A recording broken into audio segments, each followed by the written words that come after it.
Playa de Andrin on May the 30th, 2010. North coast of Spain, province of Asturias, just about maybe 20 minutes east of Llanes.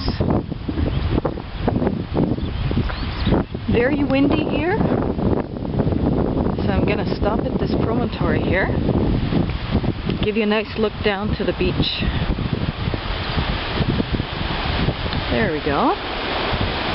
One person down there, that's it.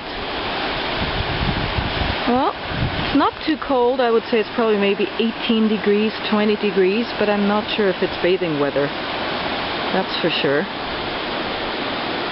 Sort of a little reminiscent of the Scottish Highlands here with the grasslands and all of that. Very interesting. Playa de Andrin.